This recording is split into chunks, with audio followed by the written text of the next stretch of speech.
On the Wake Up Radio presents The Center with your host, DC Radical One.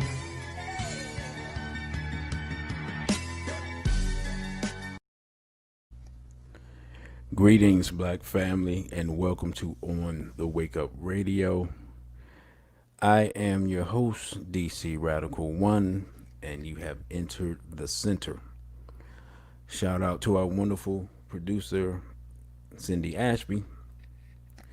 You can check us out on SoundCloud, YouTube, iTunes Podcast, Google Play, Stitcher, Spotify, and now iHeartRadio at On the Wake Up Radio. You can also check us out at onthewakeupradio.com. That's at onthewakeupradio.com. Again, I am your host, DC Radical One, and thank you for joining me here on the DC Radical One YouTube page. Greetings to Sister Najee, all the way from the continent. Greetings to Sister Nina, and greetings to our wonderful producer, Cindy Ashby.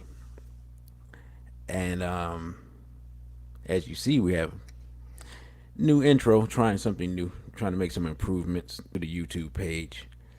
And again, I thank you all for joining me.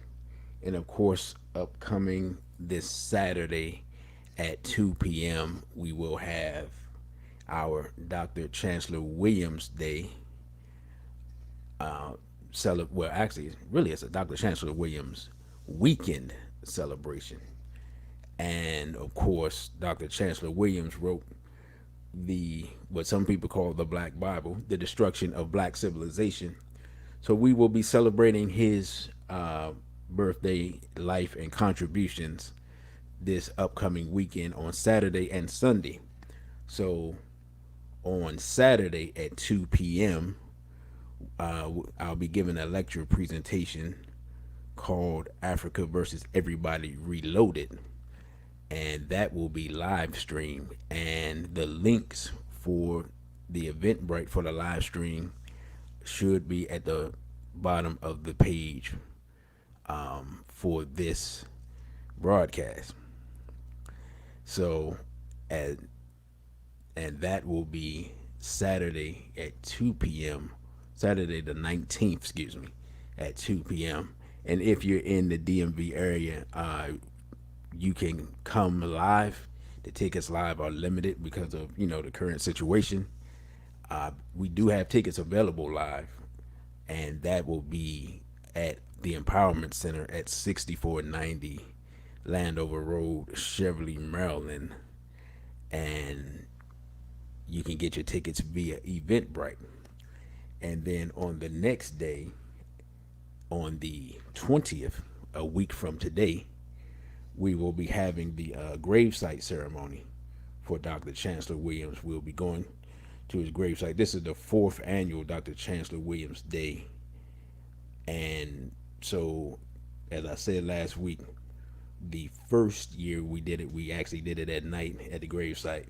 So that was always interesting to get, like I said before, Black people to go to a graveyard at night.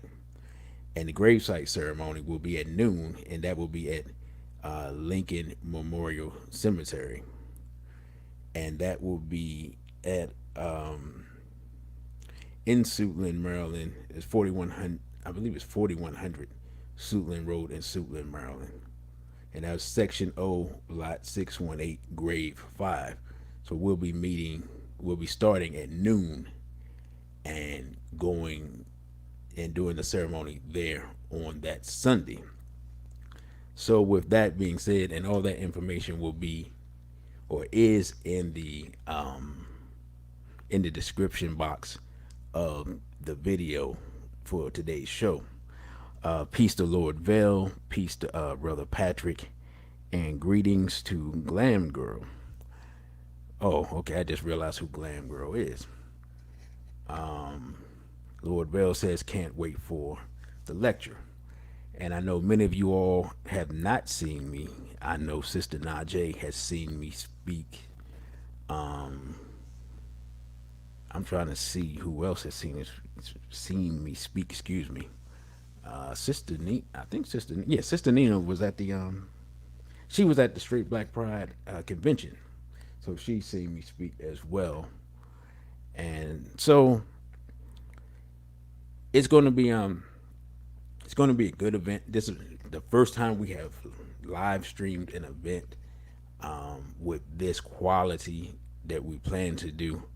I have live streamed parts of events on Instagram, but not with the best quality.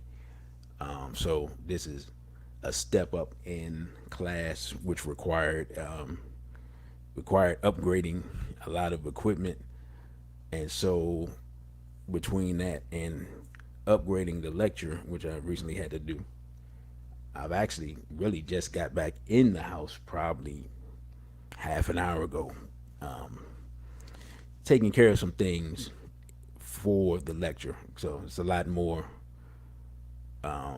doing a high quality stream of what we're going to do next week, or required an upgrade in a lot of things technically.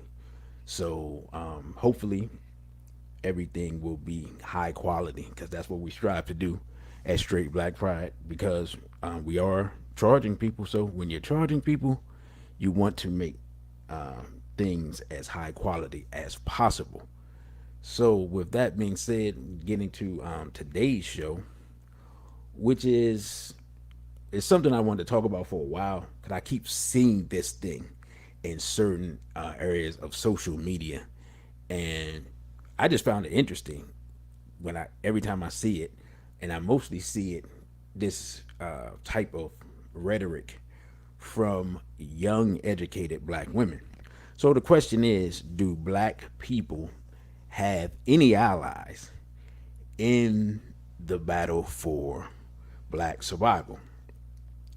And it's interesting, if you go on like Twitter especially, you will see a lot of discussion of between black women especially, and everyone except black men, or everyone except straight black men, about being a good ally, and this discussion about you know how this person can help quote unquote black people, and being sensitive to black needs, and all these types of this type of discussion and this type of rhetoric. And like I said, I find it interesting because that discussion is never had with straight black men. It's always had with people outside of our community. Like I said, which I find interesting. And then when these same people address black men, it's always in a derogatory manner. It's always in a manner, a hostile manner. And I just find it interesting. And so, because when I was growing up, and when I first got into this knowledge, it was made pretty clear to me that we didn't really have any allies. And of course, Dr. John Henry Clark is famous for saying, basically saying we have no friends. And he told black people we want a friend to look in the mirror. And then he directed us to the fact that there, at this time, were over 1 billion black people around the world, both on the continent and in the diaspora. Greetings to Esher Int. Peace to you. And so it's interesting that for, let's say, at least the last 100 years, we'll just start with the last 100 years, for people in the West, especially people in America, we've been taught to look outside of ourselves for friends, allies, and the like. And what's so interesting to me with the whole alliance concept is, I'm a paraphrase Dr. John Henry Clark this time. He talked about there's no such thing as permanent allies. And I think that's a part of the discussion that black people just really haven't learned at all in any way, shape, or form. Alliances are a thing of mutual benefit. And when they're no longer mutually beneficial, then the alliance comes to an end. And a perfect example of this is European history, right? So if you go to the World War II era, this is a perfect example of changing of alliances, right? So the Soviet Union at the time and the United States were on the same side. Italy, Germany, and Japan were on the same side. They were the Axis powers, AXIS. That's what they call themselves, right? They were in an alliance in a war against Europe and parts of Asia, where Japan was taking over China. Basically, Germany and Italy basically were to the point of taking over Europe, right? Greetings to Sister Vanessa. So that was the alliance, and these three countries were pretty much able to, there were some others thrown in as well. Pretty much able to almost overwhelm Europe and China. And I always find it interesting, the whole Japan running over China thing still baffles me to this day. One day I'll have time and I'll research and try to figure that whole thing out. But so those countries were aligned, right? The countries that were aligned on the opposite side, France, England, and the United States, began on that side, right? Now, if we look at, greetings to BB Faudier, man. He says we must be clear on the difference between friends and allies. Our agenda is permanent. Excuse me, not whom we may assist us in realizing our agenda. Indeed, brother, and we get to that. So that's in 1940. You say from 1933 to 1944, something like that, right? That's the lay of the land for the European powers. Okay, so what happens? The side that America's on wins, right? They defeat Germany, Italy, Japan. Drop the nuclear bomb on Japan. We know the rest. So then what happens after that? After that, the United States and the Soviet Union, which were once friends, a few years later would get into a Cold War where they're on opposite sides. So they were allies when it came to defeating Germany and Japan and Italy.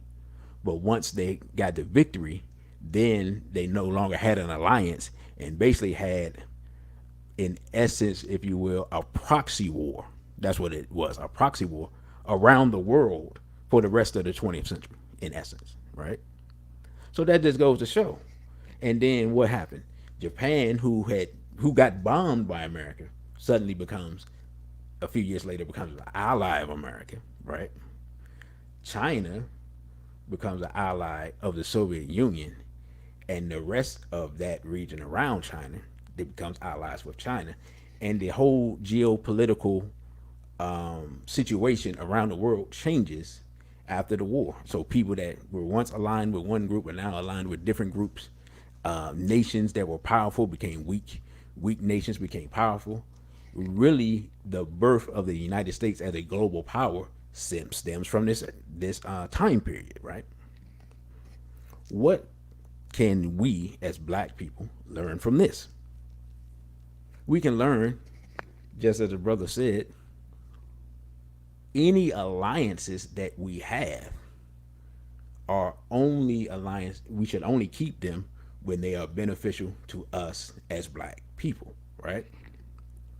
The differences between friends and allies is, in this case, the people who should be our friends are the other black people around the world who are, one, we share same lineage, right?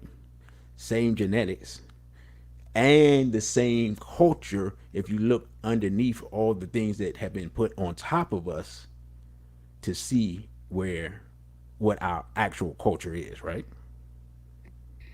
So those are the only people who should be our friends because we share common culture, common lineage, and we come from and originate from a common land mass, which is, of course, Africa. Those people that we can look at, and we this is a beautiful thing. We can look and identify them, right? Those are our friends. Got the same hair, same noses. We know family when we see them, right? Those are our only friends.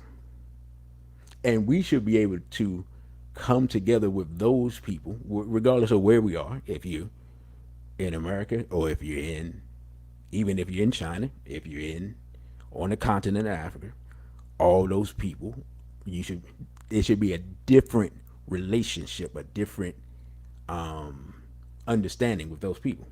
Now, what has happened, of course, is all of us have been educated by other people. And the easiest way to see this is to look at the language. So if you're in some parts of Africa, they speak Arabic. You're in other parts of Africa, they speak French. You're in other parts of Africa, they speak Portuguese. You're in other parts of Africa, they speak English. None of those languages are African languages, right? If you're black in America, you speak English. If you're black in Cuba, you speak Spanish. But if you're black in Brazil, you speak Portuguese, right? And of course, if you live in other parts around the world, like parts of Europe, you speak whatever language there is there. And then now you have black people going to China and learning Mandarin, and then coming back to Africa and teaching black people Mandarin, which is a whole nother discussion. And so, because we've all been underneath different colonizers, we've taken on different attributes of people who aren't us, and that causes confusion amongst us as to who we are. And so when we identify ourselves, we don't identify ourselves as black. We identify ourselves as what?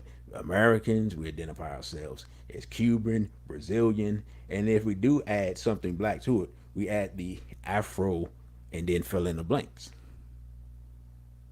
And that's how we identify ourselves many times. And then if you go on the continent, even though they share the same landmass, again, because of the Berlin Conference, divided up into now 54 countries with a group of colonizers in the north end and a group of colonizers on the south end, all the people identify themselves as what?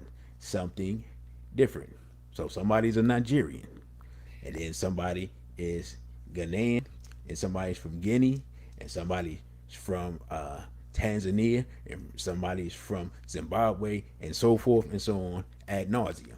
And then when you add to that people's tribal lineage, then you got somebody that's Igbo from Nigeria, and so forth, and I'm Ashanti from Ghana, and so forth and so on ad nauseum, and all of these different identities, which some of them are legitimate. Your tribal lineage is legitimate. It's a legitimate part of your identity. But your overall overarching identity as an African is the primary identity, which will allow us to link 1.5 billion people with a B, 1.5 billion people, and growing, and the largest amount of young people, and of course the smartest people, the strongest people, the people that can jump the highest, the people that dance the best, the people that sing the best, basically the best people on earth. You have 1.5 billion of them who don't recognize each other, even though they look at each other and see same hair, same nose, same skin, but we can't identify each other because we're looking at each other through the eyes of what? The enemy who taught us, depending on where we are. They taught us to be divisive. They just taught us in different languages, right? So what happens? If you can't identify yourself, then you start looking where? Outside of yourself for friends and allies. And the thing about it is that we, as I said, should be friends to each other, but the political situation of where we are will determine if there are any allies that we may have. But if we saw each other as family, we would need allies, right? It would be over. The people on the continent have the resources, and they have a lot of brilliant brothers and sisters on the continent. What they don't have, and they have people that have the remnants of the culture that we need. What they don't have is the history and the understanding of the enemy. We're here in America. We have a thorough understanding of the enemy. We've dealt with him for centuries, right? And we have scholars who have extensively studied each of our enemies historically to be able to identify us and teach us, hey, this is an enemy and this is what they do and this is their methodology and this is what they're into. And then, of course, if you know that enough, then eventually you learn what their weakness. And so primarily this upcoming lecture will be about identifying and analyzing enemies. That will be the primary focus of this upcoming lecture. But now you're going to say, okay, brother, you told us all that, but what about our allies? Well, if you look at the thumbnail that was in the that I used, it's a thumbnail that has a brother from the Black Panther Party and a brother from a group that I believe called themselves the Brown Berets, right? And there was an alliance between them at the time, an alliance between the Panthers and other groups when they were trying to get resources and trying to get support to free Huey and some of the other locked up leaders and things like that. None of those alliances are in play for black people. Why? Well, the Panthers don't exist anymore. Those other groups of those non-black people, they don't exist anymore. Were some of those alliances beneficial to the Panthers? Possibly.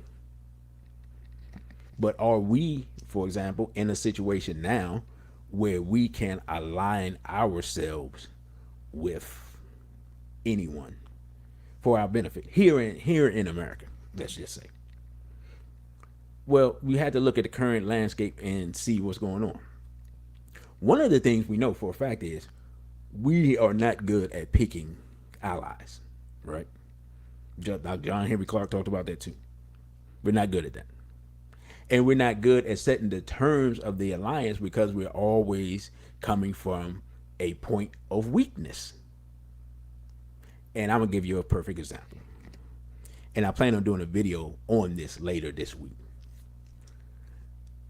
This week, or well, I guess it broke last week. They talked about the Joe Biden audio where he was talking to the civil rights leaders, and some of the people that were there that I saw, and I couldn't identify everybody because I have the video. I downloaded the video. Mark Morial was there, and Al Sharpton was there. And those are the people that I identified immediately. And I can't remember all of the other people that were there. But these were the civil rights leaders, right? Now, the civil rights leaders have made an alliance. The civil rights leaders, Black Lives Matter, all these groups. So the Boule Negroes and the LGBT have made an alliance with the Democratic Party. Right? So they made an alliance with the Democratic Party. Joe Biden basically tells them, I mean, he screams on them at this meeting and basically tells them, and look, this is what he says. He said, he didn't say the Negroes part, but basically he said, you Negroes need to learn to work better with the Hispanics because they're going to outnumber you soon anyway. Right? So these Boule Negroes have made an alliance with the Democratic Party, and the Democratic Party leader is telling them that you're going to be irrelevant soon, so you need to make an alliance with them. So we're allowing an enemy to tell us who we should be making an alliance with. That's the type of Negro leadership we have. Brother BB40, man, says, are straight, black, and proud people who are immersed in religiosity reliable allies? The key word in that is reliable. Now, are we saying allies for those of us who are straight, black, and proud? That will depend on that will greatly depend on how much information that they are willing to take in and learn. In the current state, a highly religious person in their current state is always, if we're talking Western religion, that person, their teachings of Western religion teaches you to align yourself with non-black people, right? Again, I was somebody that grew up in a Christian family. So at that time, because it was a different time period, I didn't see there were no Europeans in the church physically, but of course the mind of the people were European, and I have no doubt that if some European wanted to come and teach, he probably would have been allowed to. Now I've seen bigger churches where European pastors and even small hats have come in and taught and sanctified the pastor and all types of stuff. I mean, wrapped them up in scrolls. I mean, I've seen all types of stuff. Before that, you got ripped off. So those people probably are not reliable. In the same way, when I have studied Orthodox Islam and Nation of Islam, right? In the nation at the time, the thought of like non-black people just coming rolling up in there and giving instruction or what anything like that wasn't going to happen at that time. The nation now is a different animal. In Orthodox Islam, you're taught to look to the east.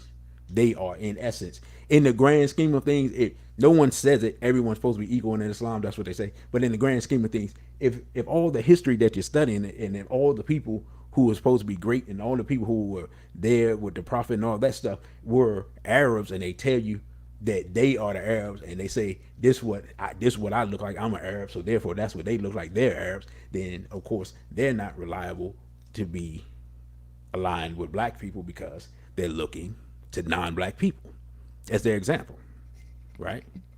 Now, I personally know some Muslims who are strong, but I've also seen some of them and how they respond to non-black Muslims, and they respond to them as their brother. And that's why I say most of them, though not all, would not be reliable based upon that, right? Based upon that. But are they willing to learn and study this teaching that we have for them? And that is the question at hand. And Brother Lord Bell says, you got white Latinos in the NOI. Brother, yeah, I've seen that. I've seen Europeans with an NOI uniform on up close. And anyway, new NOI is not the NOI that I was in with Dr. Collett was here. And that's all I'll say to that. So, brother, to answer your question, it depends. How can it? The way the Christians would say it, I think there's a Christian saying, but I heard a brother say it one time. They can come as they are, but they cannot stay as they are. We have Christians in straight black pride. We don't have any Muslims in straight black pride, but we don't have, like, if someone is Muslim and they want to join straight black pride, they can join. Your religious ideology does not preclude you from joining the movement at all. at all, right? But at the same time, you have to take on the straight black pride ideology and accept an African identity in order to be, because as we have the logo up here, we have the continent and we have the red, black, and green in the logo. So that would be, the, how can I put it? The it would be on the person to make that choice. Whether their religion, they feel like their religion conflicts with being straight, black, and proud.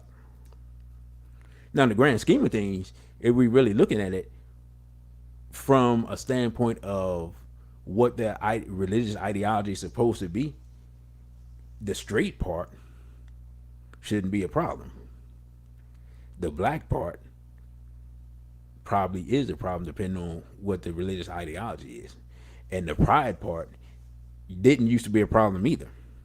So there should really, if we really look at it, there should be a chance for some natural alliances with the religious communities, because they should be really at the forefront of standing against the overwhelming push of the rainbow agenda, right? But let me get back a little bit to this Biden thing, because I found it so interesting as I was looking at the reaction, and then of course the gay and lesbian movement were saying that, talking about that they got all these votes for Mr. Biden, and they want a seat at the table and this and that, and I guess he just ignored them or whatever the case may be. And it just goes to show that when you have a European psychology, which if you are part of the rainbow community, you definitely have a European psychology. You cannot understand the nature of the enemy because you're too much like them. And for you to truly dislike the enemy, and I'm not even gonna talk about accepting what I call the gospel of hate. It's no way you can do that. But you can't even dislike the enemy, because then you would dislike yourself, because you have immersed yourself in their culture at its lowest base level, right? So somebody that's LGBT can never totally disregard the enemy, regardless of their rhetoric. And that's why they're so dangerous, because their psychology makes them identify with the enemy in a way that the religious psychology at one time would make us identify with the enemy, right? So it's a different version of the same thing. And I told somebody one time, I said it's so deep. The previous generation of sisters were hard for brothers to deal with who had knowledge, because they were immersed in the church. The current generation of brothers have knowledge are having a problem because the sisters are immersed in the LGBT. So they left one European ideology into another, but think they made progress because they disregarded the European deity in the Christian form, but worship the European deity culturally and also, of course, in the swirling form, right? So that's those people. That's what makes them dangerous, because they will lead our people into the mouth of the lion, trying to make alliances with evil. Greetings to Brother Dawood, my good brother. And so now, but Joe Biden told us we should make alliances with the Hispanics. But here's the question, right? What common interests do Africans in America, black people in America, right? The sons, how can I put it? The sons of captives, right? We're the captives here in America. What common interests do we have politically, economically, or socially with any other group here in America that's not black? If we look at it politically, you could make the argument possibly that if we align with other groups, um, we would have a bigger sway. But because the country is so divided, right? If black people simply stood back on every election and negotiated with both sides, right? And then based upon those negotiations, we made our decision and we voted in a block, we would have power right there to decide every presidential election. By not making a permanent alliance, like Dr. John Henry Clark said, by not making a permanent alliance, greetings, Unique One Express, by not making a permanent political alliance, but making our alliance based upon tangible access to resources, right? Which is politics is really just based upon distribution of resources in the grand scheme of things. The person in political office, that's what they do. They distribute resources. If we, as a people, collectively, black people, 45, 50 million, whatever the number is now, simply, regardless of the number of people that are here and the immigrants and all that, we have enough people as a collective because of the division in the country that we could sway that national election every 4 years and could negotiate beforehand. This is what we want. The Democrats are still at the point but this is what they're trying to do, and watch what they're trying to do. The Democrats are at a point where if we don't vote, they can't win. The Republicans are at a point that if half of us voted for them, they could win. They don't even need all of us, right? The Democrats are trying. This is what's so deep with what Biden said about we need to unite with the Hispanics.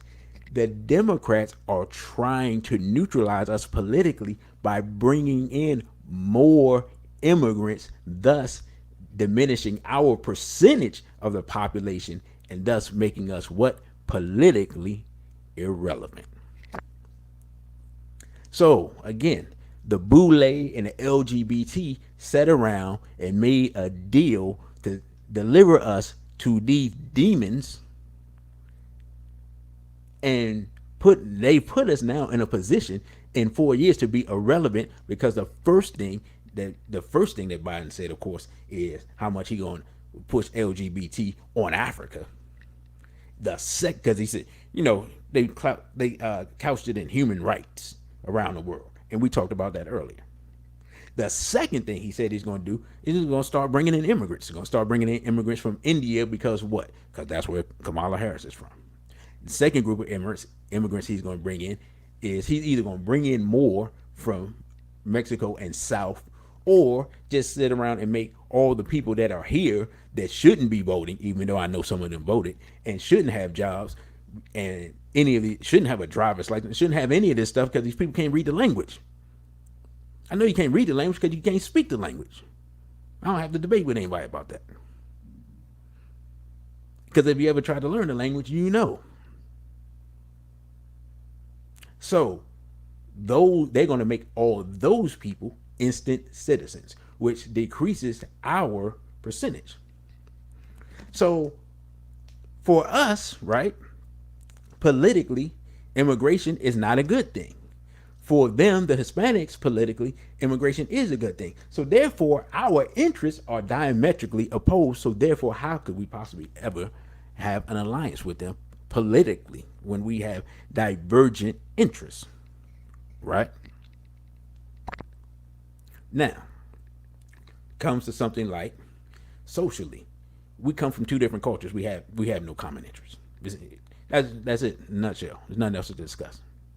And economically, black people have nothing to bring to the table for any groups of people. So we have no common interest and no way of making an alliance with any other people, because the people who come to our community robbing us economically don't have to make an alliance with us, because they already rolling out wheelbarrows full of money out of our community. Brother Dawood said blacks are competing with Hispanics, immigrants, and other minorities and the alphabet people for the same resources that we have been marginalized from for over 200 years. Exactly. So now, that's our current political situation here. What's the obvious solution to every problem that I just said? The obvious solution is what I talked about earlier, which is uniting with family.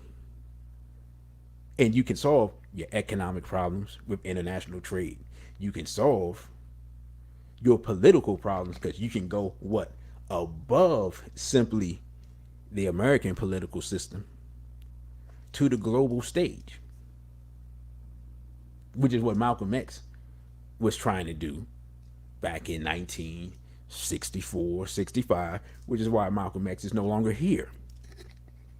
Because at that time, it was even more of an intelligent strategy, because you had new African countries coming on the scene via independence, and the connection between black people was stronger then, because we were all basically waking up at the same time in the grand scheme of things. And then you had other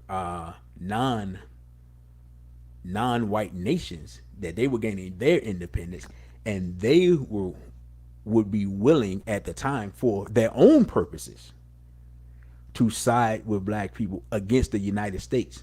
For example, that block of Russia and China at the time, or the Soviet Union at the time in China, would have been willing to just to deal a blow to the West to back us politically if we wanted to. For example, if let's just say we want to bring the United States up on charges of human rights violations in front of the UN.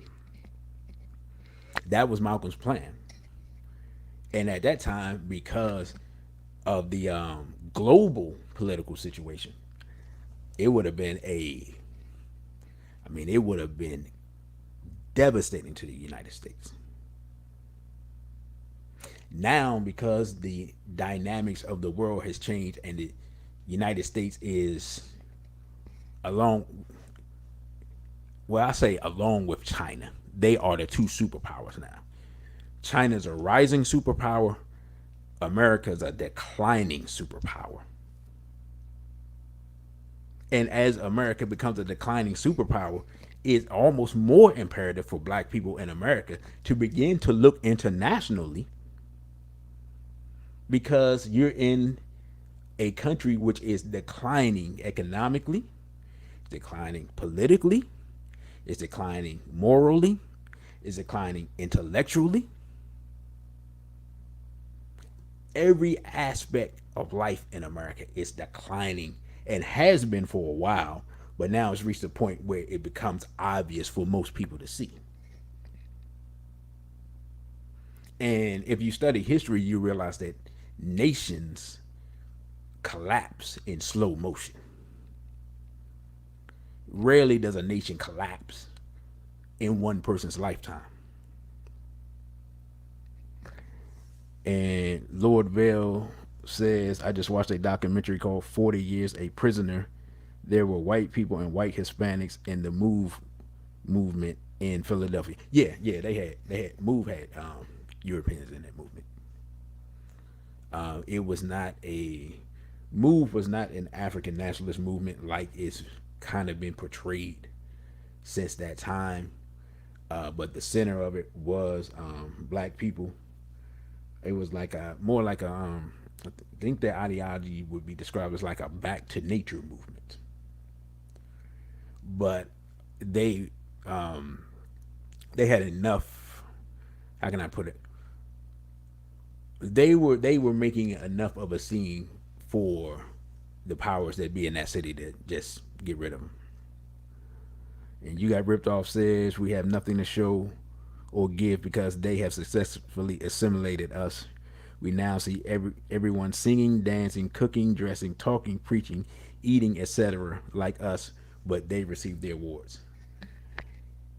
Brother, that right there. They have the European has in a way has devoured us here in America. And has this it's weird. It's really weird. And Brother Jenny had talked about it, and I think in the genocide lecture, how they devour you, or maybe in another lecture, but how they devour you and almost wear your skin. Like if you ever seen Silence of the Lambs, where the guy was making clothes out of people's skin. Like that's a European thing where they devour people's culture and then wear their parts of their culture as if it's their own. We see it with the native people. White people running around with headdresses and all this stuff and naming all their football teams after various native nations and things like that. Yeah, so we're on that road to that destruction and we don't see it. The only good thing, if you will, is that this thing is collapsing at the same time, and some of us will, as Baba Rudy says, he gave the warning, some will survive. But that if as we have analyzed the issue with the Hispanics, one of the things that has happened is that we have those amongst us, our community, who are causing conflict unnecessarily with other black people who are here, causing conflict with brothers and sisters from the continent for no reason, causing conflict with brothers and sisters from the Caribbean. And if you go, like, one of the things that I always liked about New York City, for example, right, is that you could go to New York City, you can go to Brooklyn, and you can see black people that are Jamaican and black people that are Haitian and black people that are Cuba and all these different places, right? And you could go and talk to them and go in their stores and interact with them and socialize with them, and there wasn't a barrier, if you will, And then after the first generation, you don't even know who's who. Then they say, "Oh, my family is," and then they start pointing to islands and whatnot. But if you're a brother, and you see a sister, she fine. You don't care where she from. Your sister see a brother, he fine. They don't care because we identify the family in each other. And then, but that's something that we have people in our community who identify with the European, even though they don't say they do, right? They present their ideology in a way as if they're saying that we're distinct. But when you look underneath their ideology, right, it's still a European-based ideology. So you have people who, you have the whole ADOS thing and all that stuff, right? And what do they say? They say the first word in ADOS is, unless I'm mistaken, y'all correct me, is American. So you're identifying with the European power right there. And then the second thing is descendant of slavery. But what did Dr. John Henry Clarke say? Dr. John Henry Clarke say, if you begin your history with slavery, everything else looks like progress. And this is literally the trap they fall into with the whole ADOS thing. Because in a bid to get reparations from Europeans without having any leverage, they identify with the European and then begin their history with slavery. and then try to separate themselves out from other black people who, as long as the reparations have been a big thing, and we have people that I have videos of showing that they were fighting for reparations that had gone to the United Nations in the 1950s. So this is not a new concept, right? There were no Jamaicans and Nigerians and whatnot, trying to get in on the reparations back, because those people were colonized by Europeans too, and they can ask their colonizers for the reparations. But this is the myth that's being put out by these people. And you have them, you have the FBA, you have the Moors and these native people and all these other groups who are identifying with the enemy and thus see the enemy as an ally. They're not coming at the reparations angle from a, how can I put it? They're coming at it from the point of asking a friend to do what's right, instead of building up some leverage and then coming at it and forcing an enemy to do what's right. And those are two different things. And of course, if you look at the people who are the leaders of these groups, they have their own connections with Europeans, and you can figure it out for yourself.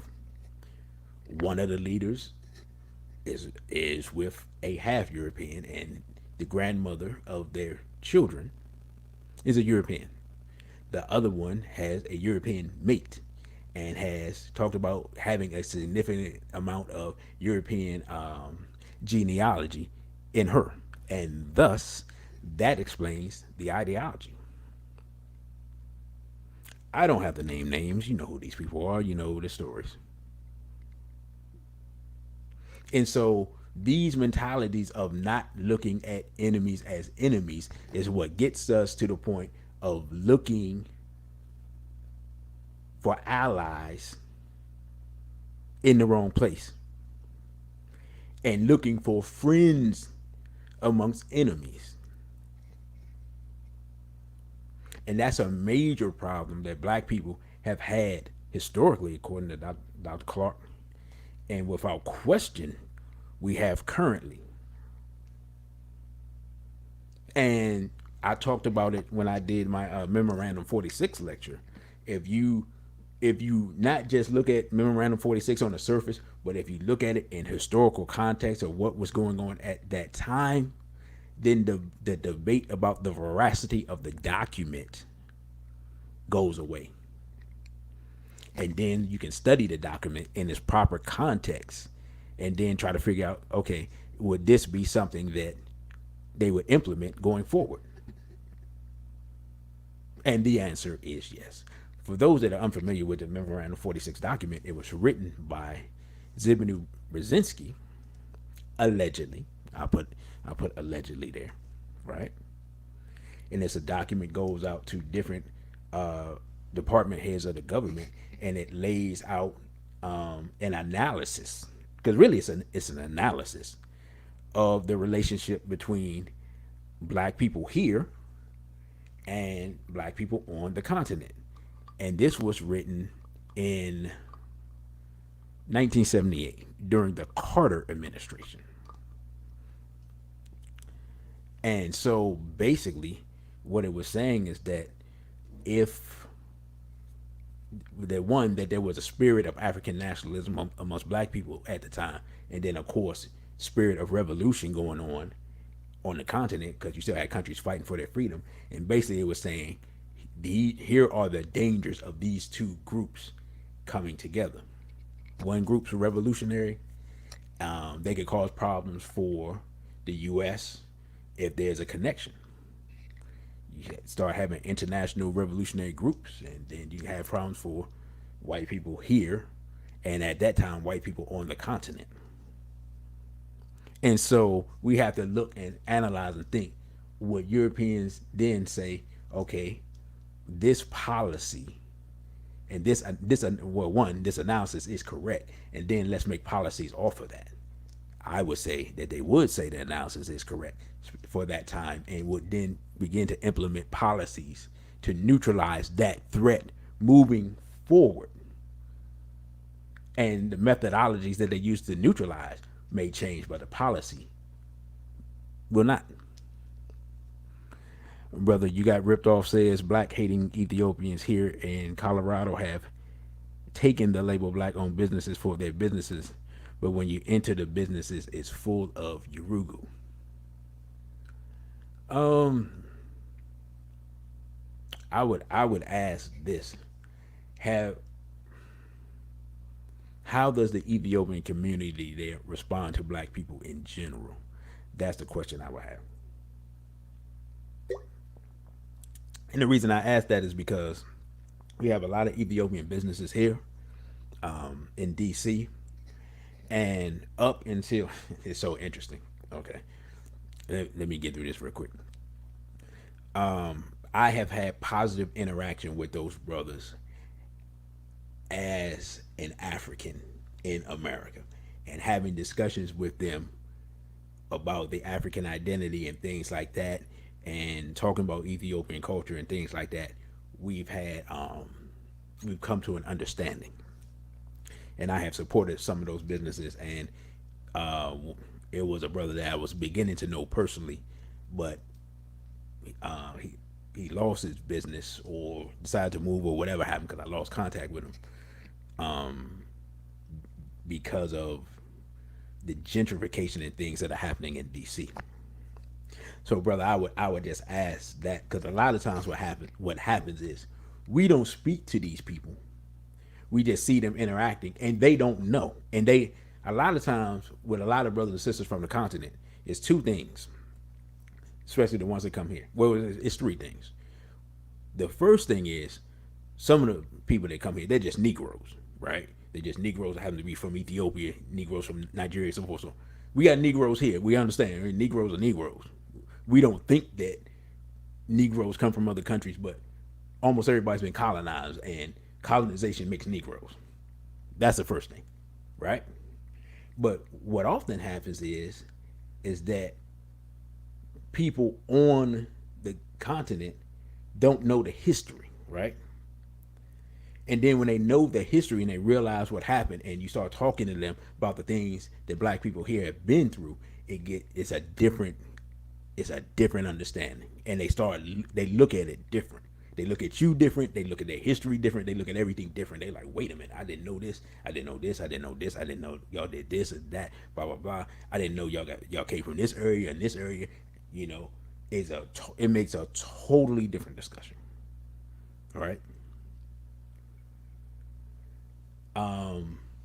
And it was one other thing I was gonna say, and I just lost my train of thought that quick, because when you talk about the Ethiopians, what a lot of people don't realize is that when Ethiopia was going to war with Italy the second time, I believe, America barred black people from going to fight in Ethiopia. Black people were trying to go fight in Ethiopia on the side of Ethiopians, and of course we had people like there were pilots and things like that that could have helped, but they allowed the Italians that were here to go fight for Italy.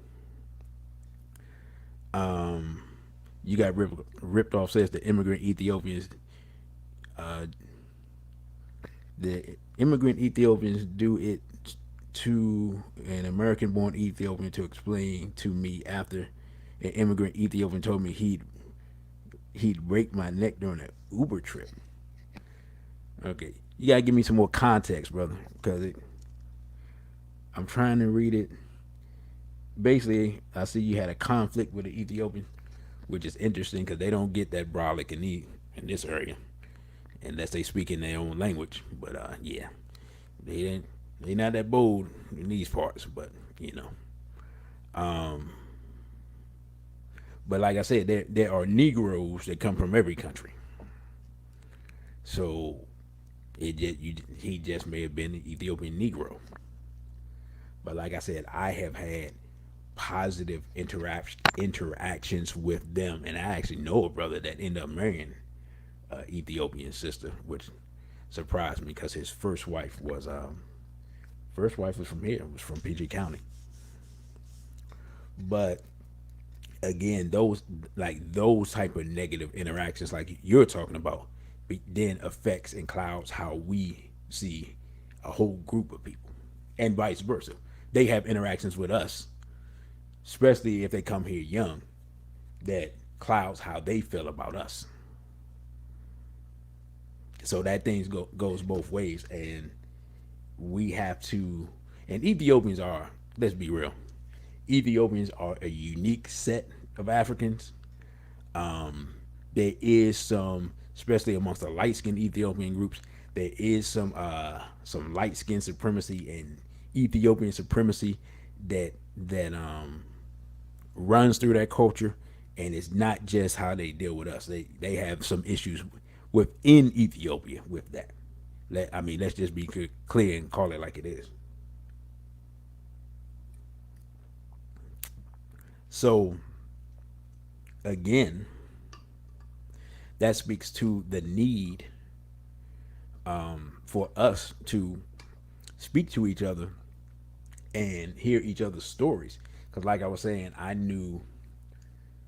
can't remember what country the brother was from, but we had worked together, and we were talking, and I was asking where he was from, things like that, and he was telling me, and then he started telling me about his experience coming here, and so forth, so on. And then later on, I had brought him. It was around this time of year actually. Kwanzaa was coming up, and I had showed him a flyer for an event, a Kwanzaa event, and he started looking through it, and he was like, oh, okay. He's like, okay, this brother, he got his African name, and y'all doing this and that, and it's like, yeah. I was like, yeah, brother, we're gonna have the drumming, and we're gonna have the food and this and that, and he was like really shocked that there was a group of black people who accepted their African identity and was practicing parts of the culture and things like that. And he just got excited. He was just overwhelmed, right? He just couldn't believe it. And he was like, after that, we was cool. We was tight. Because he just didn't. And then he just started talking about the history and how he learned all the stuff black people have been through and all the stuff we did, and learned about Malcolm X. And of course, they always learn about Martin Luther King. That's another discussion.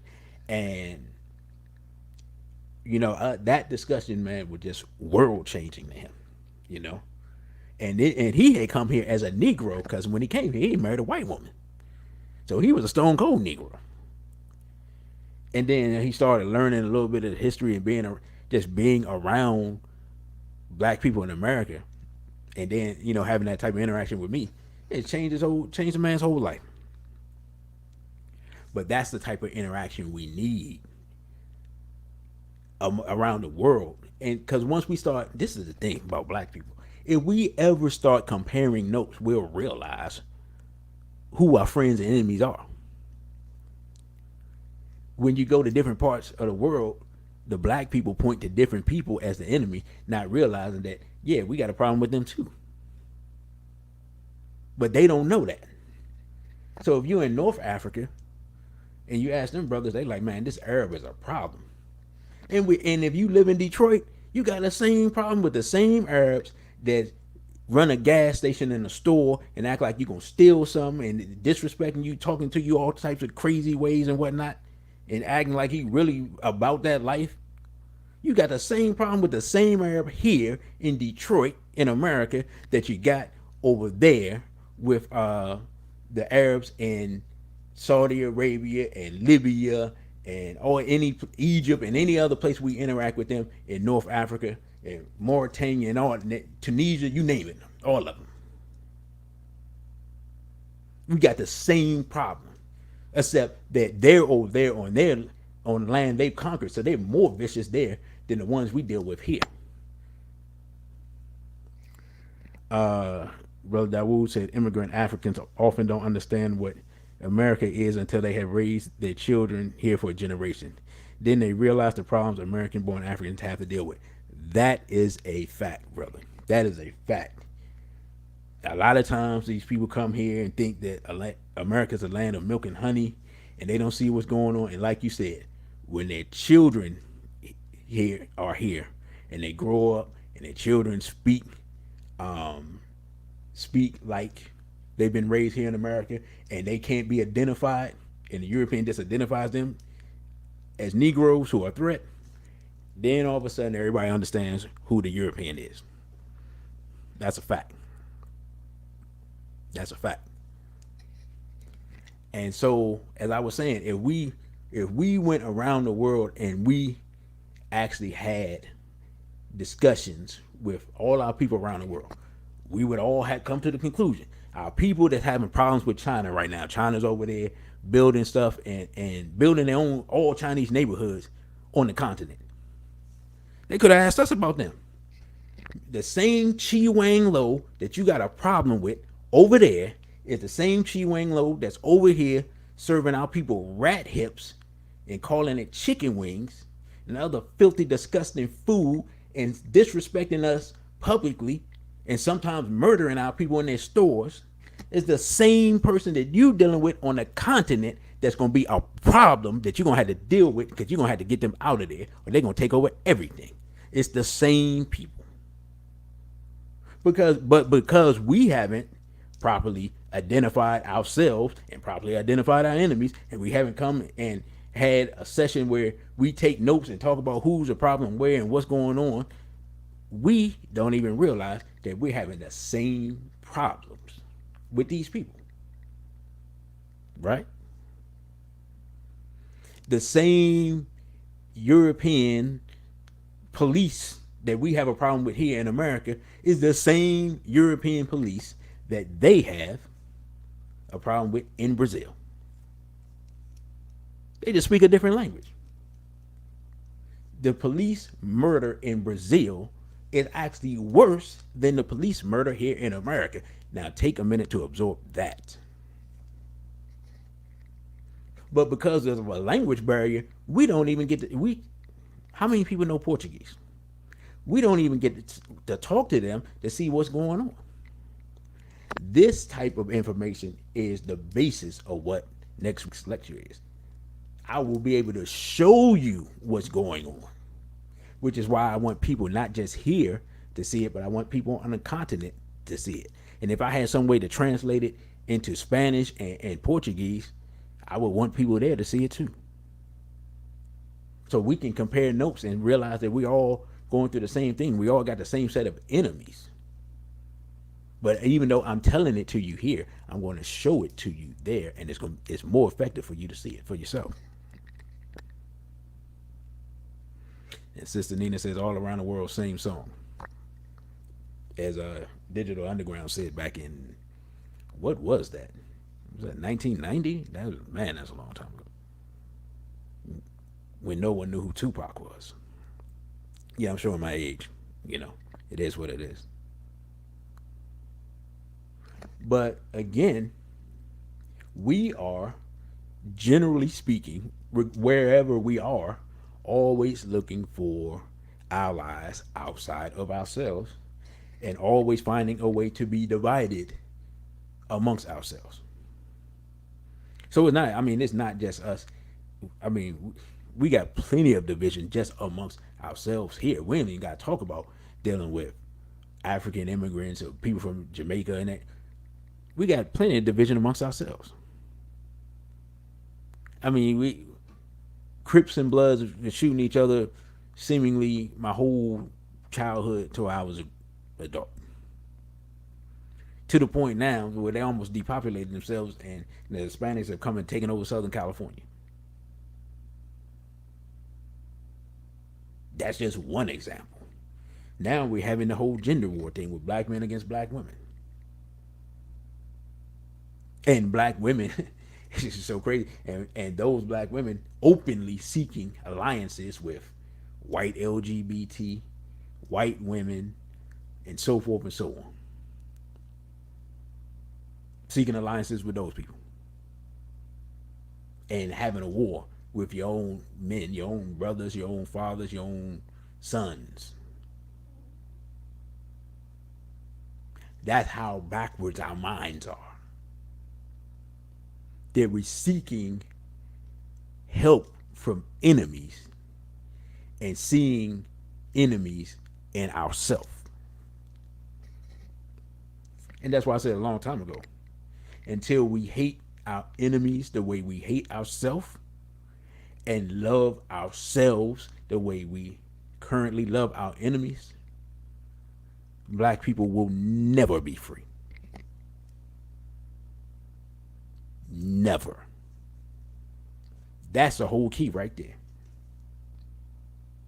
To love ourselves the way we currently love our enemies, and to hate our enemies the way we currently hate ourselves. That's the key to freedom right there. That's the key to unlock the psychological enslavement of African people globally. You can take that formula wherever black people are. Because you go around the world, black people wearing other people's hair. Go around the world, black men chasing after everybody that's not black. Go around the world, now all of a sudden sisters laying up with everybody that ain't black if they get access to them. That's good. That's around the world. As much as brothers here in America talk about sisters with the fake hair, I've seen plenty of sisters from the continent with some of the most ridiculous looking weaves and wigs that you ever seen in your life. So it's a global problem. And Lord Bell says we had to get rid of this love and love BS. Love is love, BS. Absolutely. Absolutely. And that whole love is love ideology is not an ideology that black people came with. It's not a black ideology. But we've been told it so much that we think it's something that we came up with. And then, of course, if we studied our African principles, our African culture, the African principle of Mayat, which is truth, justice, reciprocity, is a key part of it. What does reciprocity mean? Because I hear people all the time talking about truth, justice, reciprocity, balance. But they never explain what the reciprocity is. Reciprocity is giving what you receive. We've received hate from the enemy, thus we should give it back to them. We've received abuse from the enemy, thus we should give it back to him, and so forth and so on. That is a meiotic principle. And don't let anybody tell you it's not.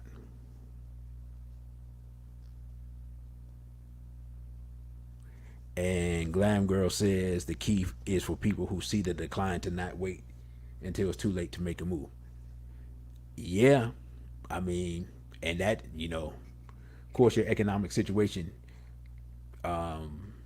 your current economic situation, will determine the moves that you can make. And that is why it's necessary,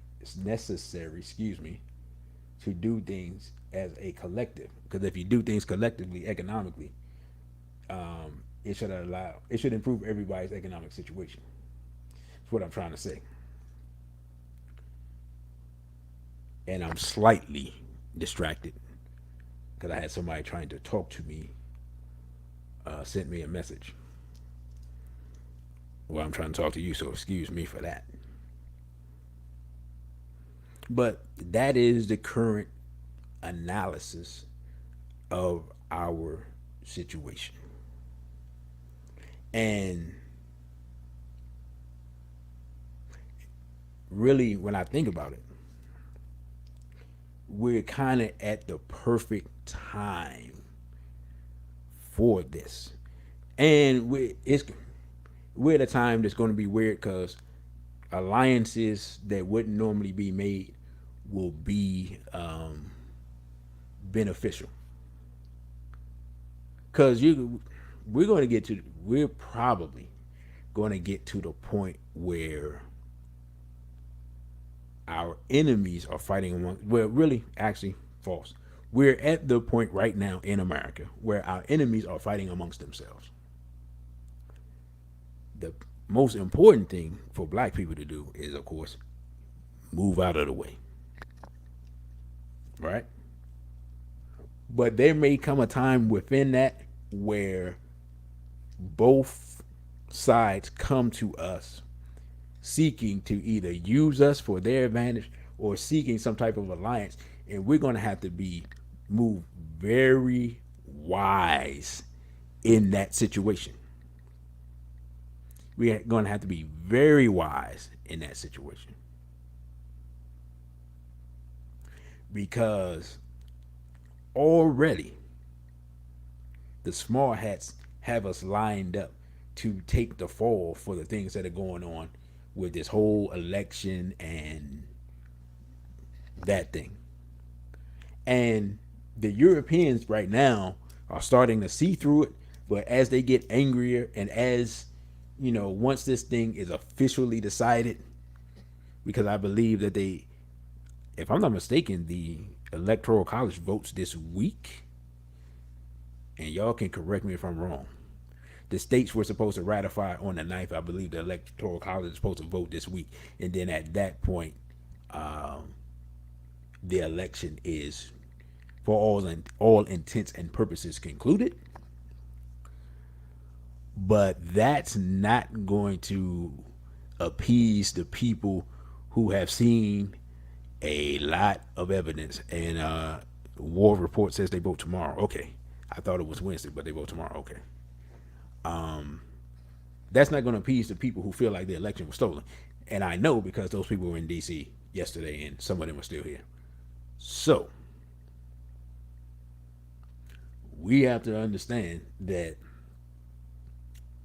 there may come a point where, even though the intelligent thing is to move out the way, this is the intelligent thing with this thing that's going on right now between these two forces, between the white nationalists and small hats, which we have talked about multiple times. So if you haven't seen those shows, you can go back and get those shows.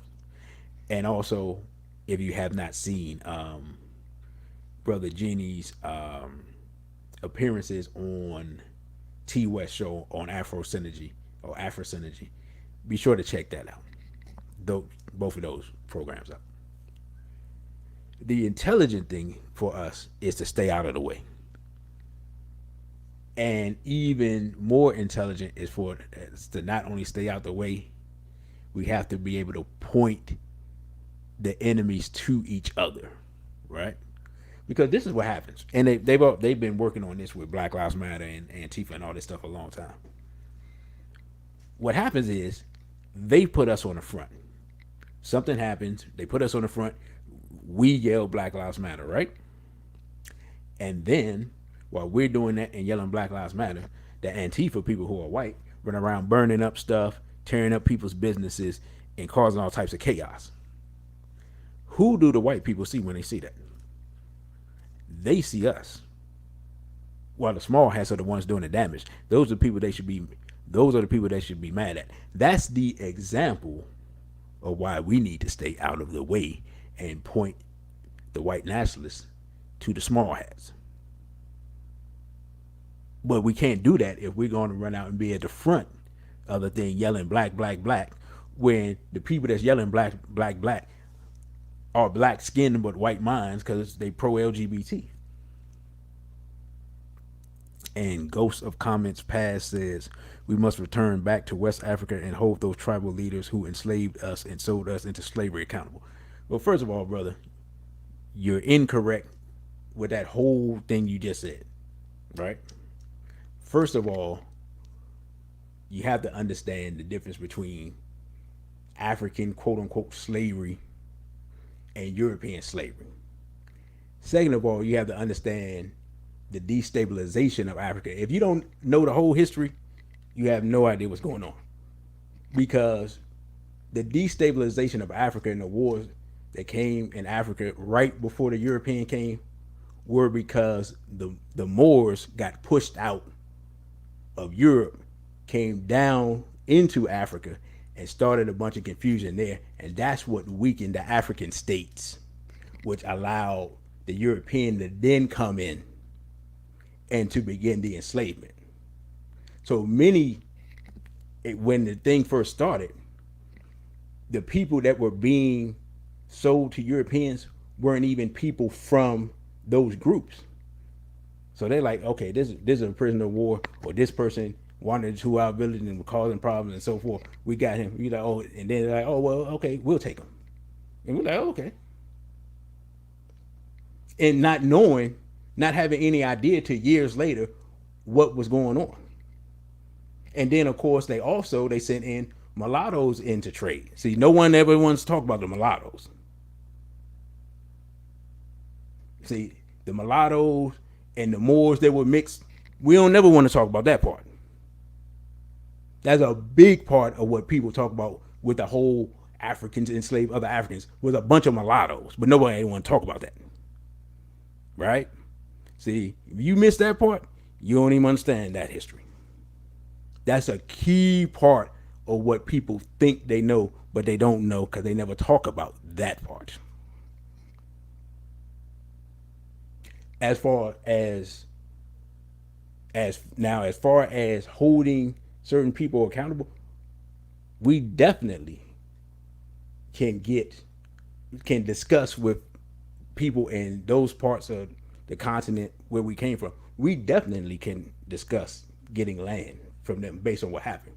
But let's not act like slavery is the black people's fault. No, it's the cracker and the Arabs' fault. So stop playing. We like to say that because we scared of these crackers. But we're going to have to deal with this cracker, whether we deal with them on the continent or we deal with them here. And we're going to have to deal with that Chi Wang Lo on the continent. So we're going to have to deal with all these folks. Let's be clear on that. Now, that's the landscape of what we have to deal with. And the choice is very clear. We, 1.5 billion people, can come together, and some of us just ain't, as Marcus Garvey said, some of us are no good here and will be just as no good in Africa. Some people in Africa are no good in Africa and ain't gonna be no good nowhere they go. Our unfortunate problem as black people is usually the people who are the worst are the people who are in charge. So the same way we have those Boule Negroes that I talked about at the beginning of this thing is the same way that many of the African leaders on the continent, they're the same Negroes. We're going to have to get the Negro leadership out the way before we can accomplish anything. And it don't matter where you are in the black world, there's some Negro leadership ruling over people that's just selling the people out, giving away the resources. If you here in America that, they selling our vote for them to get a better job and all this other stuff. It's the same process that happens all around the world. And then we wonder why can't black people make progress? Because what does the African proverb say? Let me think about it. Talks about a group of lions led by sheep and a group of sheep led by lions. Black people are a group of lions led by sheep. And the sheep are led by white shepherds. Let's see.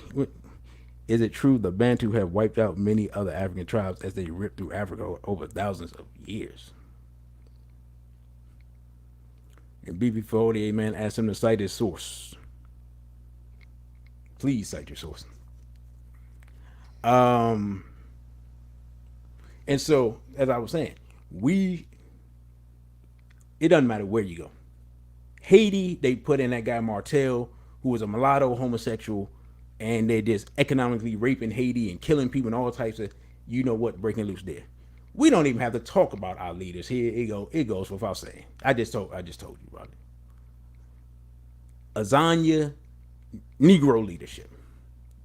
And Dr. Collett told us back in 90, whatever it was, there's no way in the world that a man go from prison to being the president without them being some type of backdoor deal for them to control the economy of the country. And the black people there in Azania are still complaining about not having enough resources, still complaining about the police, and the government is black. If you didn't know if you were in a coma and woke up from 1985 and read people on Twitter that's from Azania, you would think that white people are still ruling because Negro leadership. And that is a part of the problem that we're just gonna have to find some type of way to deal with. Because when we talk to people, we don't have the same problems that we have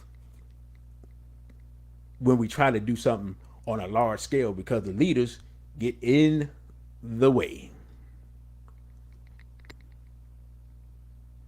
And no matter how bad what any African leader is, we have people who are worse because they sell us out and been selling us out. These people have been in the way since Garvey's time, at least. And again, there's some black people don't want to talk about. The Congressional Black Caucus. I mean, what can I say? And I see ghosts of comments past is either a homosexual or a European. Okay, you talking about race hustlers. Hey, that's usually homosexual talk right there, you know. And if you like white women, that's a sign of homosexuality according to Dr. Francis Chris Wilson. So you can argue with the ancestors on that. So talking about race hustlers. Just say that you love crackers. I mean, we can recognize people that love crackers by what they type. You know, the beauty of it is when you get trolls, that means the show's getting bigger. Appreciate you. And Brother Mike is in the building. Greetings to you, brother. I didn't see you come in. But again, the leadership of black people are the biggest impediment. And you could just, like I said, it doesn't matter not only place, but type of leadership. And one of the things that they've done here in America at least since Malcolm's time, every time we look up who's speaking for black people, every time we look up, celebrity is speaking for black people, right? Cardi B. And this is the thing, this is the difference. At least the celebrities that were trying to speak for black people in the 60s were actual black people. Now, you got Cardi B was meeting with Biden. Who else was meeting with Biden? Kanye West's wife was meeting with Trump. Right? Name some other celebrities that they rolled out before this election. And every time you look, what's his name? Puff Daddy. He talking about getting out the vote. And so forth and so on ad nauseum. So-called Killer Mike and T.I. Malcolm X said it a long time ago. These people aren't leaders. No other people on earth have trumpet players and rappers and comedians as leaders. And the bad part is the Boule Negro leaders of the civil rights are even less, have even less integrity than those people who are entertainers. But our people, because of how the culture is, we see celebrities as something to aspire to, and thus our young people follow behind them because they're not worried about people my age.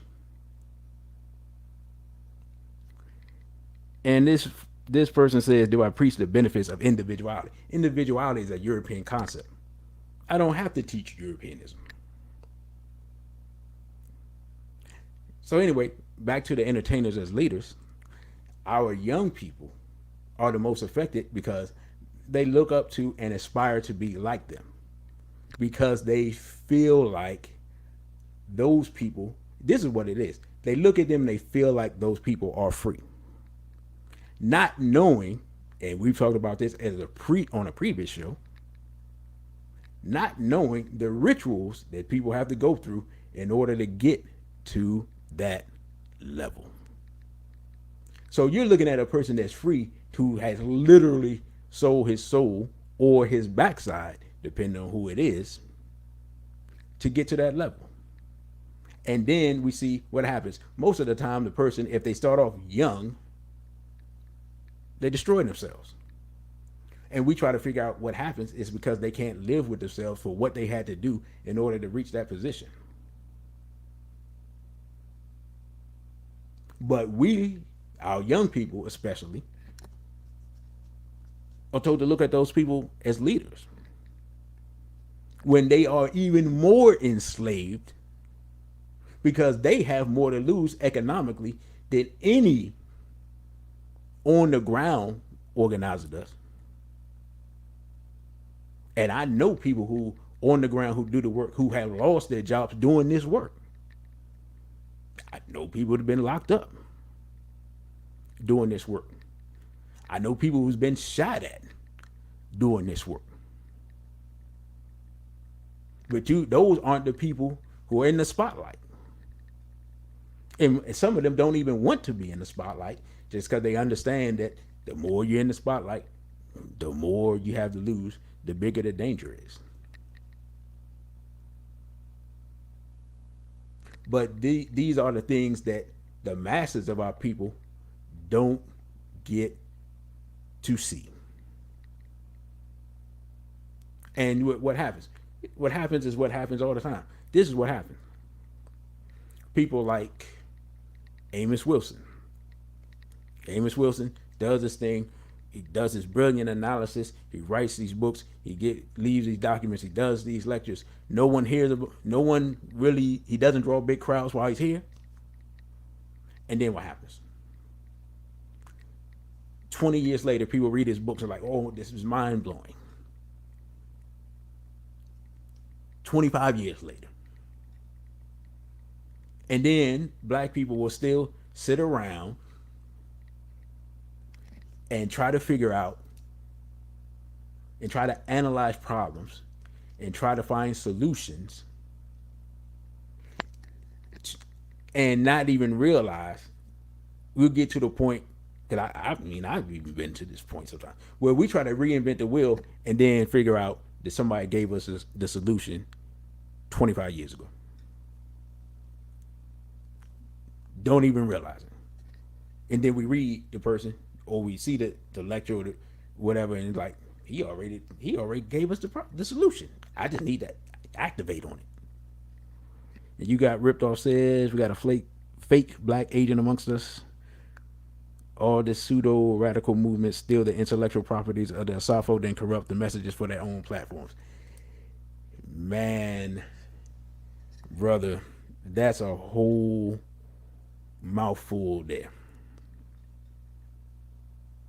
And Lord Bell said the same go for Dr. Claude Anderson. He is not appreciated. Brother, I saw Dr. Claude Anderson. I didn't even know who he was. The first time I saw him, I probably was maybe 14 years old. I thought he was a preacher because it looked like he was talking in a church. That's how long Claude Anderson, and he was doing it before then. I didn't realize, I believe that Claude Anderson was a part of the Carter administration. And he's been telling black people the same thing literally as long as I can remember. And even though I don't agree with him with everything, his analysis and his solution to building economic and political power, it goes without saying. We won't even, as a collective, because we are so we're so encased in small head ideology and not even realizing it. Like if you ever get a chance, go watch The Matrix again and Look at the machines at the small hats, and you'll get a different understanding. Our minds are encased in small hatism, and we don't recognize it because we don't recognize what they control. Media control, right? Social media control, education control, religious control, economic control. All of those things they control. You start researching the books. Who writes the school books, right? There's only a couple of companies that write school books. There's only a couple with all the consolidation of media companies. There's only a few media companies out there, and there's a bunch of different companies, sub companies that fall underneath the big conglomerate of media.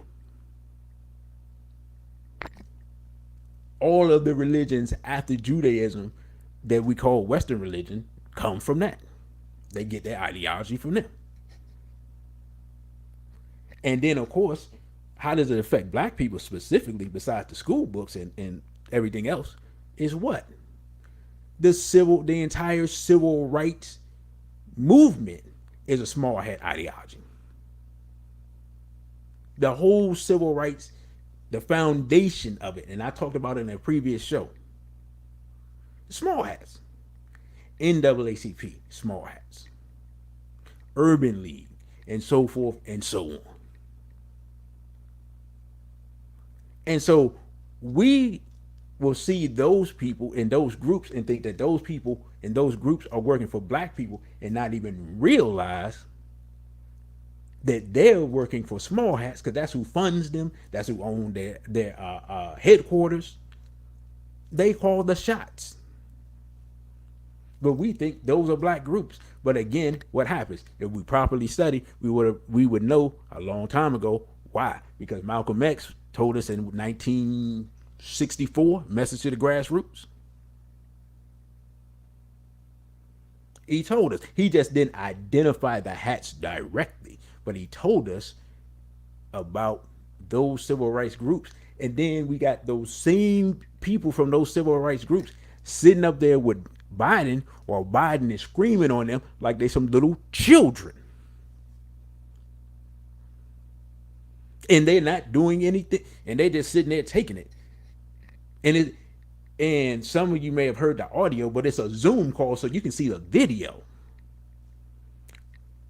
which will probably be in the lecture as I'm trying to see how much I can pare it down, because there's so much stuff that I want to put in it.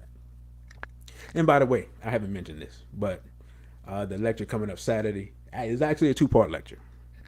I didn't tell people that. It's actually a 2-part lecture. So if you feel like after you watch it, you feel like he left something out, not quite.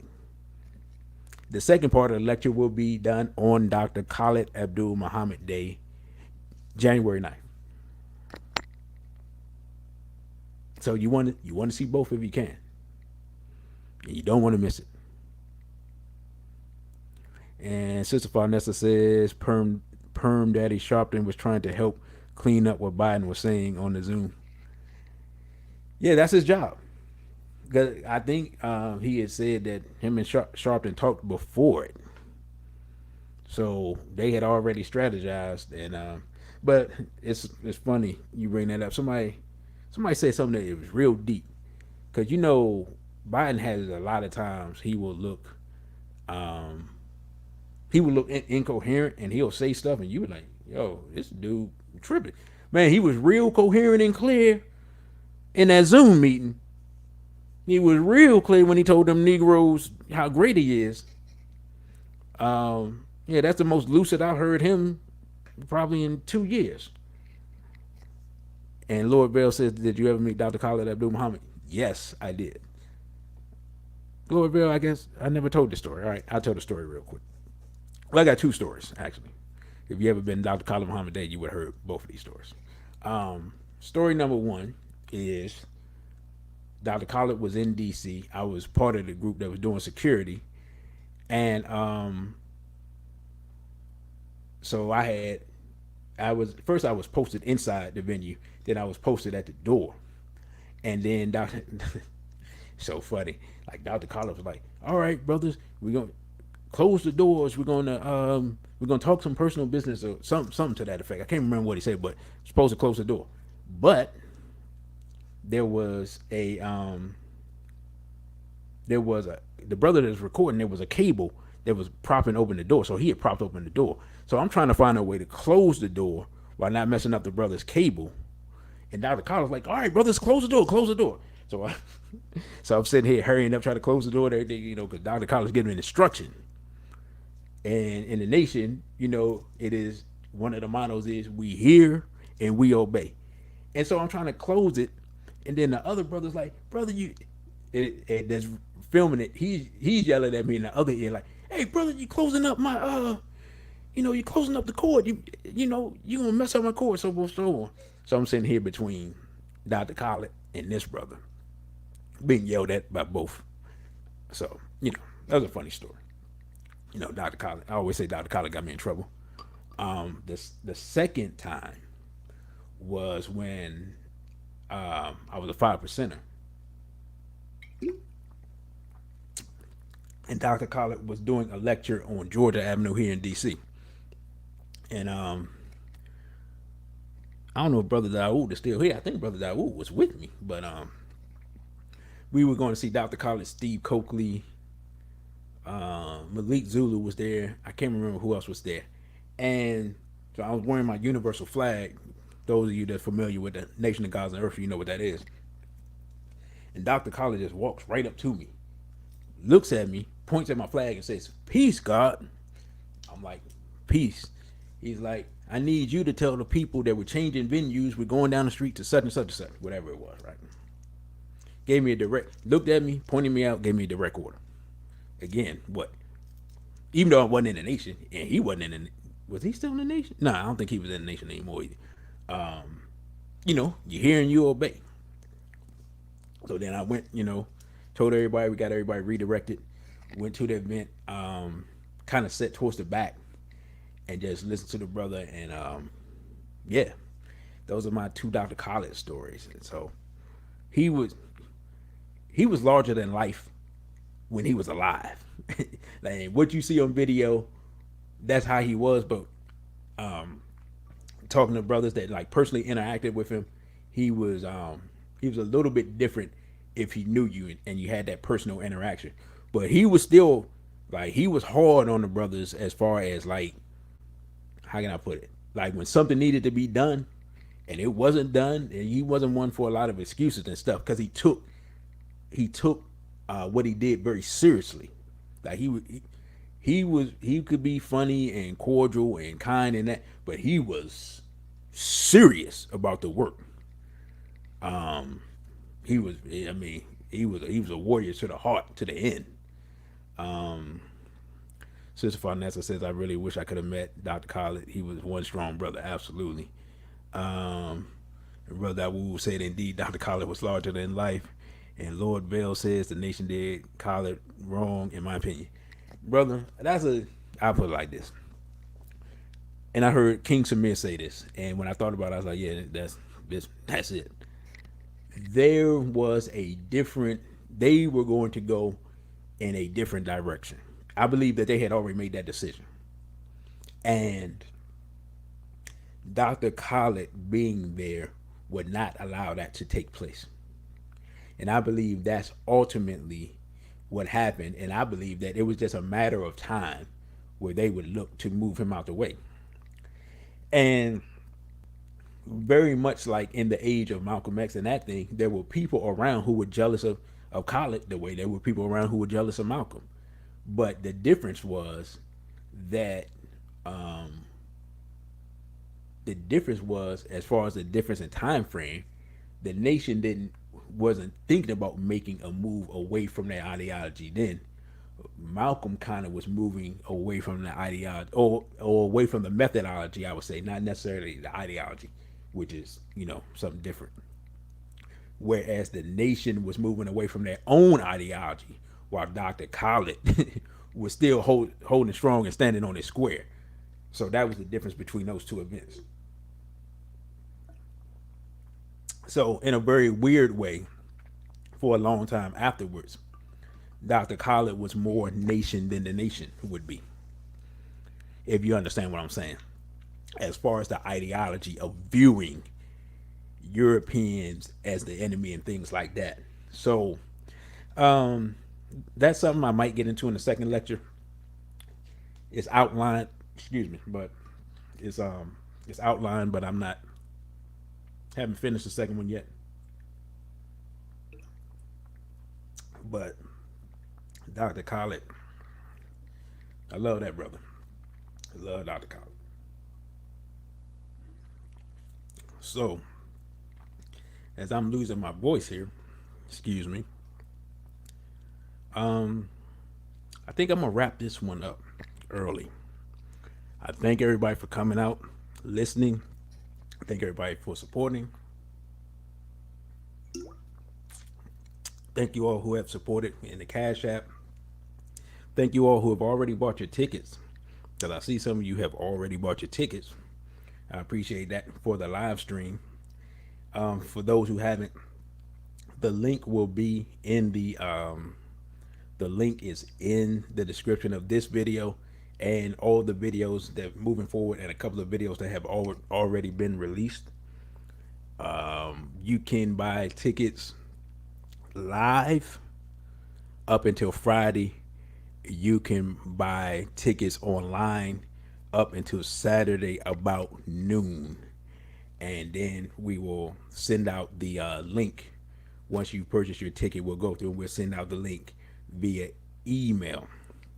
Brother Lord Bell says he's ready for that live stream. I know you are, brother.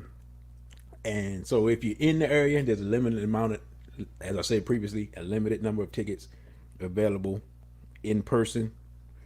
And if you're out of the area, this will be the first time, as far as I know, this will be the first time of us doing a high quality live stream for the event. And again, that's this Saturday, 2 p.m. Eastern. Dr. Khaled Abdul, Dr. Chancellor Williams Day. Got Dr. Khaled on the brain after all that discussion about him. Dr. Chancellor Williams Day, and then the gravesite ceremony that will be live streamed as well. That will probably, I'll have to see what that'll probably be live streamed on my Instagram page, and then probably recorded and put up later on the YouTube, unless I can find a way to do something quality portable for the YouTube. So I had to see how that works technology wise, because it's kind of difficult. Of course, you're out in the graveyard. It's kind of isolated. You don't really get good signals as far as even good cell signals. Of course, there's no way for me to plug up anything and things like that. So more than likely, that'll just be recorded and then put up on this YouTube page. Again, you can follow me on Instagram at dc.radical1. Follow me on Twitter at dc_radical_one. Follow me here on YouTube, capital D, small c, Radical One. You can support monetarily by either buying a ticket to the live stream or hitting the Cash App, which is $ DC Radical One. And Sister Najee is saying StreamYard. I guess she's saying StreamYard as a solution. And I'm glad that Sister Najee is still here, because she is joining us from the continent and must be about 11 o'clock there. Let us know what time it is there, sister. But thank you for joining us. And I'm working on getting a interview with Sister Najee, because she's from this area where I am, and she now currently resides on the continent. And she says it is currently 11:55 p.m. Wow, I didn't know. Okay, so you're 8 hours ahead. All right, sister. Well, I appreciate you hanging in there with us. So with that, brothers and sisters, if there's no more, there's no more messages in the chat. And if if you have my number, you know me personally, just send me a WhatsApp message and I will send you the link if you need the link or you want to send it to someone else. And the sister said daylight savings time made it 8 hours. Okay, that's why I'm so confused because I always thought it was 7 hours ahead. But again, Urugu is playing with the time and causing confusion amongst African people, like we said, even changing the hours of the day to get us all confused. So thank you for clearing that up for me, sister, because I was confused for a minute. I thought I just didn't know what I was talking about, but I forgot all about daylight savings. So with that, brothers and sisters, I thank you all for joining us for the show. There will not be a live show. Hold up. The live show Sunday will be later in the day. I will set it up to announce the time, and if you're already subscribed to the page, then you get the notifications. Make sure that when you subscribe, also hit the bell icon because that makes the notifications. Because I know sometimes people subscribe and then they don't get notifications and they say, man, how come I never get notifications? So what I found out is you have to subscribe and hit the bell icon and you will get notifications. And since I plan shows in advance, then you'll be able to see it. Also, check out the old shows if you haven't seen them that go up during the week, because during the week I'll be putting up old shows of the center because, and I don't know if our wonderful producer is still here, but it's possible that the On the Wake Up Radio YouTube page may be shut down, but on the wakeupradio.com is ramping up as that is taking place. And so you'll be able to get the old shows here and also hear the old shows there and also hear other people who have pertinent information. So with all of that being said, again, follow me on social media. And you if you are purchasing a ticket, I will see you all Saturday. If you are not, then I will probably talk to you all later Sunday than normal. With that, I thank you all for your support. Thank you all for listening. Thank you all for coming through. And I say, a BB for Hodie and straight black pride.